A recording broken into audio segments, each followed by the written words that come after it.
진료실에서 환자분들을 뵐 때요, 가장 안타까운 순간 중에 하나가 있어요. 사소한 일상 속의 충격인데 인생이 송두리째 바뀌는 경우를 마주할 때예요. 70대 어머님이 거실에서 가볍게 미끄러졌어요. 젊은 사람일 경우에는 넘어졌네 이러고 끝날 부분인데, 이 어머니가 고관절이 부러져서 응급실에 실려오십니다. 젊었을 때하고 너무나도 큰 변화가 되는 거죠. 약해진 뼈에는요, 치명타가 된다는 거예요. 고관절 골절이 일어나게 되면 1년 내 사망률이 15% 전후에 달하고요. 80%의 환자가 혼자서는 제대로 걷지 못하게 되는 심각한 결과를 낳게 됩니다. 단순히 거동이 좀 불편해, 이런 수준을 넘어서 어제까지는 정말 자유롭게 장을 보고 친구를 만나고 여행도 가고 이러던 분이 하루아침에 누군가의 도움이 없이는 화장실조차 가기 힘든 상태가 되는 것을 의미합니다. 굉장히 심각해지는 거죠. 또 어떤 80대 아버님은요, 그저 그냥 심하게 기침을 계속 며칠을 했어요. 독감이 와서. 등에서 너무나도 심한 통증을 느껴서 병원에 오셨다가 척추뼈가 주저앉았다는 압박골절이라는 정말 상상도 못한 진단을 받으신 경우죠. 이러한 척추골절은요, 어떤 경우에는 특별한 증상이 없이 진행이 되다가 오늘 갑자기 키가 몇 센티미터씩 줄어든 후에야 뒤늦게 발견되기도 해요. 그래서 소리 없는 골절이라는 별명도 있습니다.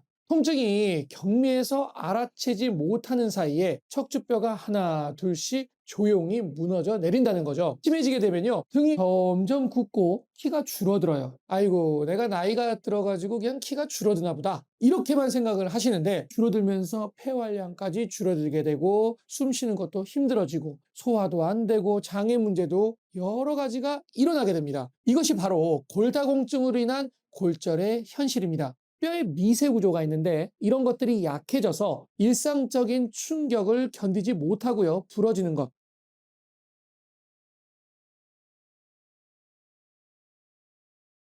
오늘 우리가 이야기할 목표는 아주 명확합니다. 바로 이 골절을 예방하는 것이에요. 골절을 예방하기 위해서 골다공증의 가장 핵심적인 원인은 무엇일까요? 기계적인 자극의 부족입니다. 쉽게 말해서는요, 운동 부족이에요. 우리 뼈는요, 울프의 법칙이라는 아주 정직한 원리를 따릅니다. 뼈에요, 물리적인 압력, 체중이 실리는 자극이 가해지게 되면 뼈는 이렇게 생각을 해요. 내가 더 튼튼해져야 하는구나 라는 명령으로 받아들여요. 스스로를 더 단단하게 만듭니다. 버텨야 하니까요. 반대로요, 이런 자극이 없어요. 뼈는 단단해질 필요가 없나 보다 판단을 하고 뼈를 단단하게 유지하는 일을 멈춰버리게 되는 거죠. 예를 들면 무중력 상태에서 생활하는 우주 비행사들이요, 단 몇 달 만에 심각한 고래 손실을 겪는 이유가 바로 이 때문입니다. 물리적인 자극이 부족해서 뼈가 약해지는 것을 더 빠르게 만드는 가속인자들이 있습니다. 첫 번째는 산성식이에요. 육류,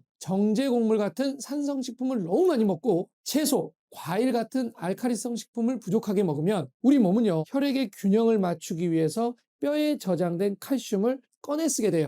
이런 과정이 만성적으로 반복이 되다 보면 뼈는 당연히 약해질 수밖에 없습니다. 두 번째 가속인자는요, 특히 여성분들에게 중요한 호르몬의 변화예요. 여성 호르몬인 에스트로겐은요, 여러 가지 작용을 하는데 뼈에는 뼈를 파괴하는 세포의 활동을 억제하는 중요한 역할을 해요. 당연히 뼈를 강하게 만드는 역할을 하죠. 폐경기가 되면요, 에스트로겐 수치가 급격히 줄게 되죠. 이러한 억제 기능이 사라지게 되고 그 결과 골 손실이 아주 빠르게 진행될 수 있습니다. 마지막으로요, 뭐든지 모든 병의 근원이 스트레스라고 하잖아요. 스트레스나 수면 부족 같은 생활 습관도 뼈를 약하게 만듭니다. 만성적인 스트레스는요, 콜티솔이라는 스트레스 호르몬의 수치를 높여요. 이 호르몬은요, 뼈를 만드는 세포의 기능을 방해를 하고요, 칼슘의 흡수까지 막습니다. 깊은 잠을 자는 동안 뼈 성장에 중요한 호르몬들이 나오기 때문에 수면 부족 역시 뼈 건강에 직접적인 타격을 줍니다.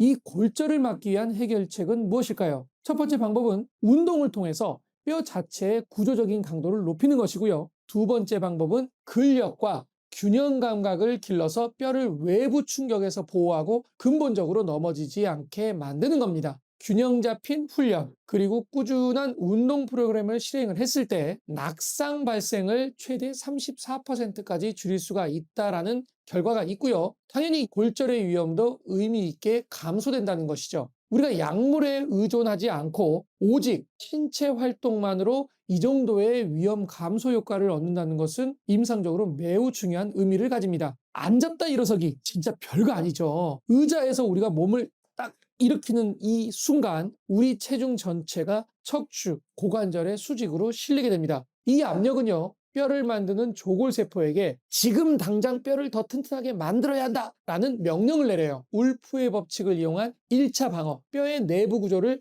단단하게 다지는 과정이에요. 동시에 이 운동은요, 우리 몸의 가장 큰 근육인 허벅지 앞쪽 근육, 그 다음에 뒤쪽 근육, 그 다음에 엉덩이 근육을 단련을 시킵니다. 단순히 걷는 것을 넘어서 발을 헛디뎠을 때 몸을 지탱하고 예상치 못한 상황에서 균형을 잡아주면서요, 낙상을 막는 최후의 보루 역할을 하죠. 튼튼한 하체 근력은요, 갑작스러운 충격에도 우리 몸을 안정적으로 지지해주는 든든한 외부 갑옷이 된다는 것입니다. 이것이 바로 2차 방어예요. 이처럼 앉았다 일어서기, 아무것도 아닌 것 같은 간단한 동작도 뼈의 밀도를 높이는 동시에 그 뼈를 감싸고 보호하는 근육을 동시에 강화하는 매우 효율적인 방법이라는 거죠. 운동과 함께 반드시 병행해야 할 두 번째 해결책은 바로 영양 전략입니다. 뼈를 튼튼하게 지으려면 재료가 있어야 되겠죠. 핵심은요, 과일, 채소의 섭취를 늘려요. 우리 몸의 산성 부담을 줄여야 됩니다. 거기에다가요,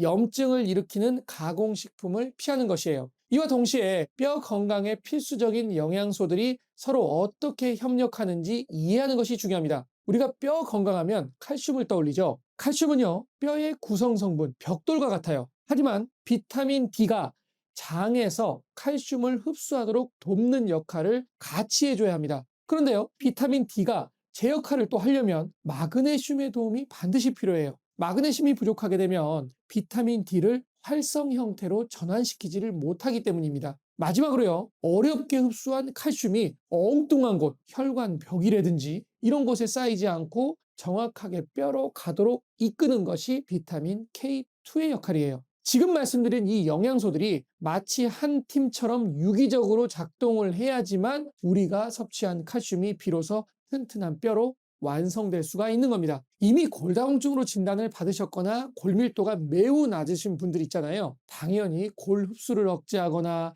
골 형성을 촉진하는 약물 치료 매우 중요하죠. 그런데 제가 오늘 운동과 영양을 이토록 강조하는 이유는 현대의학의 치료를 받을 때 효과를 극대화하고 우리 몸의 근본적인 회복 능력을 높이기 위해서는 반드시 같이 신경을 써야 하기 때문입니다. 실제로요, 첫 번째 골절을 겪은 환자가 적절한 관리 없이 이제 다 끝났어 지내다가 1년에서 2년 안에 두 번째, 세 번째 골절로 이어져서 결국은 거동이 어려워지는 경우를 너무나도 많이 봐요.